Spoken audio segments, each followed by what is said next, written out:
Today I'll be reading José Antonio Primo de Rivera's 26-point program for the Falange. It is the manifesto of the Falange. I will just be reading the 26 points verbatim, and then afterwards I will discuss what they meant then, what they were trying to solve, and just my own commentary over it. A quick disclaimer: this video is purely for historical and educational purposes. Don't get any mixed up ideas about it. Alright, thank you. Alright, the first heading is Nation, Unity, and Empire. First point: we believe in the supreme reality of Spain. The strengthening, elevating, and magnifying of this reality is the urgent collective goal of all Spaniards.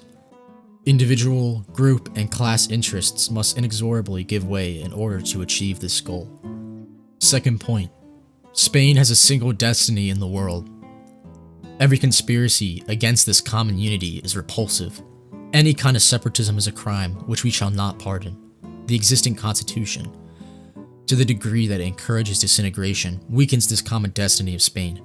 Therefore, we demand its annulment in a thundering voice. Third point: we have the determination to build an empire. We affirm that Spain's historic fulfillment lies in empire. We claim for Spain a preeminent position in Europe.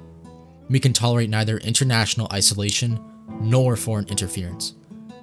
As regards the countries of Hispanic America, we favor unification of their culture, economic interests, and power. Spain will continue to act as the spiritual axis of the Hispanic world, as a sign of her preeminence in worldwide enterprises. Fourth point: our armed forces, on land, sea, and in the air, must be kept trained and sufficiently large to assure to Spain at all times its complete independence and a status in the world that befits it. We shall bestow upon our armed forces of land, sea, and air all the dignity they merit, and we shall cause their military conception of life to infuse every aspect of Spanish life. Fifth point: Spain shall once more seek her glory and her wealth on the sea lanes. Spain must aspire to become a great maritime power, for reasons of both defense and commerce. We demand for the fatherland equal status with others in maritime power and aerial routes. The next heading is State, Individual, and Liberty. Our state will be a totalitarian instrument to defend the integrity of the fatherland. All Spaniards will participate in this through their various family, municipal, and syndical roles. There shall be no participation in it by political parties. We shall implacably abolish the system of political parties and all of their consequences. Inorganic suffrage, representation of clashing groups, and a parliament of the type that is all too well known. Point 7. Human dignity, integrity, and freedom are eternal, intangible values. But one is not really free unless he is part of a strong and free nation. No one will be permitted to use his freedom against the nation, which is the bulwark of the fatherland's freedom. Rigorous discipline will prevent any attempt to envenom and disunite the Spanish people, or to incite them against the destiny of the fatherland. Point 8. The national syndicalist state will permit all kinds of private initiative that are compatible with the collective interest, and it will also protect and encourage the profitable ones. The next heading is Economy, Labor, and Class Struggle. Point 9. Our conception of Spain in the economic realm is that of a gigantic syndicate of producers. We shall organize Spanish society corporatively through a system of vertical syndicates for the various fields of production, all working towards national economic unity. Point 10. We repudiate the capitalistic system which shows no understanding of the needs of the people, dehumanizes private property, and causes workers to be lumped together in a shapeless, miserable mass of people who are filled with desperation. Our spiritual and national conception of life also repudiates Marxism. We shall redirect the impetuousness of those working classes who today are led astray by Marxism, and we shall seek to bring them into direct participation in fulfilling the great task of the national state. Point 11. The national syndicalist state will not cruelly stand apart from man's economic struggles, nor watch impassively while the strongest class dominates the weak. Our regime will eliminate the very roots of class struggle, because all who work together in production shall comprise one single organic entity. We reject and we shall prevent at all costs selfish interests from abusing others, and we shall halt anarchy in the field of labor relations. Point 12. The first duty of wealth, and our state shall so affirm, is to better the conditions of the people. It is intolerable that enormous masses of people should live wretchedly, while a small number enjoy all kinds of luxuries. Point 13. The state will recognize private property as a legitimate means for achieving individual, family, and social goals, and will protect it against the abuses of large-scale finance capital, speculators, and money lenders. Point 14. We shall support the trend toward nationalization of banking services and, through a system of corporations, the great public utilities. Point 15. All Spaniards have the right to work. Public agencies must of necessity provide support for those who find themselves in desperate straits. As we proceed toward a totally new structure, we shall maintain and strengthen all the advantages that existing social legislation gives to workers. Point 16. Unless they are disabled, all Spaniards have the duty to work. The national syndicalist state will not give the slightest consideration to those who fail to perform some useful function and who try to live as drones at the expense of the labor of the majority of people. The next heading is just land. Point 17. We must, at all costs, raise the standard of living in the countryside, which is Spain's permanent source of food. To this end, we demand agreement that will bring to culmination, without further delay, the economic and social reforms of the agricultural sector. Point 18. Our program of economic reforms will enrich agricultural production by means of the following. By assuring a minimum remuneration to all agricultural producers. By demanding that there be restored to the countryside, in order to provide it with an adequate endowment, a portion of that which the rural population is paying to the cities for intellectual and commercial services.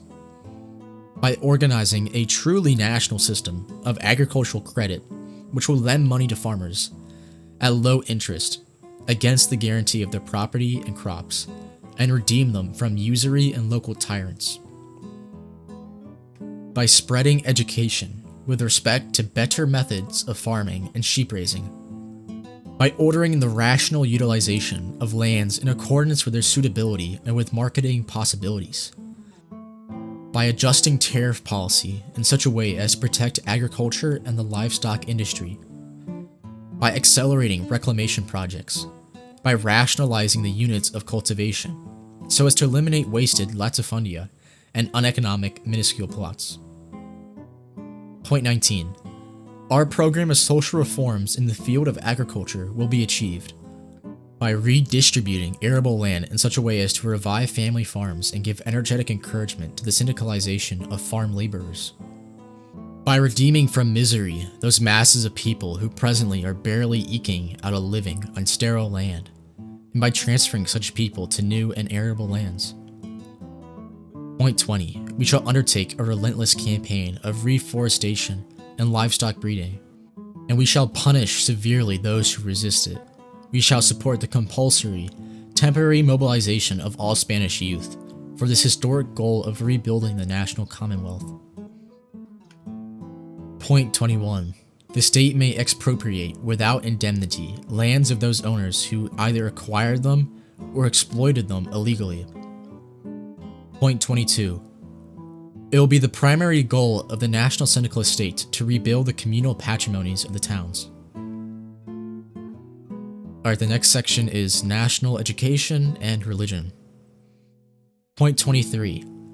It shall be the essential mission of the state to attain by means of rigorous disciplining of education, a strong, unified national spirit, and to instill in the souls of future generations a sense of rejoicing and pride in the fatherland. All men shall receive paramilitary training to prepare them for the honor of being enlisted in the national and popular army of Spain. Point 24. Cultural life shall be organized so that no talent will be undeveloped because of insufficient economic means. All who merit it shall be assured ready access to higher education. Point 25. Our movement incorporates the Catholic meaning of glorious tradition, and especially in Spain, of national reconstruction. The church and state will coordinate the respective powers so as to permit no interference or activity that may impair the dignity of the state or national integrity. The final heading is National Revolution. Point 26. The Falange Española Tradicionalista y de las Hons demands a new order as set forth in the foregoing principles. In the face of the resistance from the present order, it calls for a revolution to implant this new order. Its methods of procedure will be direct, bold, and combative. Life signifies the art and science of warfare and must be lived with a spirit that is purified by service and sacrifice. Alright, that is the end of the 26 points. I'll now be going into my own commentary on it. So the way I'm going to do this is I'm going to be going over sort of each heading. So first, it was the nation, unity, and empire. So he frames the nation as absolute. Every other interest must give way, whether that's your own individual interests, your subgroup interests, or your class interests. They must give way. So that tells you the Falangist hierarchy. The collective destiny of Spain trumps any sort of pluralism. And he sort of goes into that more when he talks about how any attempt to disunify Spain, because obviously there's like Catalonia and other regions of Spain that have called for independence. And so he's saying the national unity of Spain trumps anything like that. And then in the Hispanic world, there's all the old colonies of Spain, all the, the Hispanic countries. He wants Spain to be the center of that, at the axis of that, the leader. So this was sort of in a response in the 30s. There was sort of a decline, a loss of international influence. Spain goes from this global, huge, rich, prosperous empire to sort of in decline. And so he's saying, well, we need to reclaim our spot in the world. Alright, the next one was state, individual, and liberty. So he talks about the totalitarian instrument of the state. So he means an all-encompassing state that organizes society through natural structures. The family structure, the municipality structure, and syndicates. Explicitly excluding political parties. So this is a big thing. The Falangists reject parties. They see it as divisive and unnecessary. And sort of like a consequence of democracy and republicanism as they see it. Is that now you removed all the people who are the national organizations, like I said, family, municipality. Those are sort of taken away and you have like party divisions, and now people are divided among parties, and they see that as totally pointless. And so their alternative is centralization. To overcome the instability of party politics. So it substitutes party pluralism with state uniformity. So they're going to get rid of dissenting voices and consolidate power. Alright, the next heading is economy, labor, and class struggle. So Falangism presents an economic third position. They reject both laissez-faire capitalism and Marxist class struggle. Instead, it proposes vertical syndicates. So you think of classes as like horizontal, and they say, no, we want vertical syndicates. And this way we have class collaboration rather than class struggle. And so this is corporatism, that's corporations, and it's sort of like the medieval guild system. You integrate workers and employers by their industry. Point 13 says that the program keeps private property, so that's a pretty big thing, but wants to restrain finance, capital, and speculators. So they say, and if you watch the other video on the speech José Antonio Primo de Rivera gave, he says pretty clearly that like private property is just an essential attribute of man. And so they say, we'll leave that untouched. That's not anything that we think that is you can't even touch. It's just an attribute of man, naturally. And this sort of goes into this larger picture that property remains, but it must be subordinated to the national interest, to the group interest. And it's the same with freedom. They say, of course you have freedom, and it's sort of this idea of positive versus negative freedom, but that freedom must be subjugated to the collective interest. What is the best for the collective? All right, and the next one was land. So this is about their land reform. So they have a clear agrarian priority of reform. They want to support family farms, rural credit, reclamation projects, and even expropriation of illegally acquired land. So this is a very populist, pro-peasant thrust. So obviously they're going to secure rural support. And they see it as a backbone of Spain. The backbone of Spain is the rural areas, and so they want to support them. So this is framed as restoring dignity to the countryside. And I also found it very interesting when they talked about how they wanted to mobilize the youth of Spain to come together and to make this massive reform happen with a lot of the land projects they wanted to have happen. Alright, and then the next one was on national education and religion. So obviously, José Antonio Primo de Rivera, the Falangists, and all of Spain, they're Roman Catholic. So they have an explicit incorporation of Catholic tradition, ideology, doctrine, dogma, right? And then they also have a strong emphasis on national education and paramilitary preparation. And what this shows really is the program's concern with starting with shaping the individual and then reorganizing society from there. So they want to shape citizens as disciplined, patriotic, and prepared and well-skilled. And another big thing is on education. They say if you have the merit, you should have the ability to receive that education. It shouldn't be based on who your dad is, how much money do you have. It should be based on merit.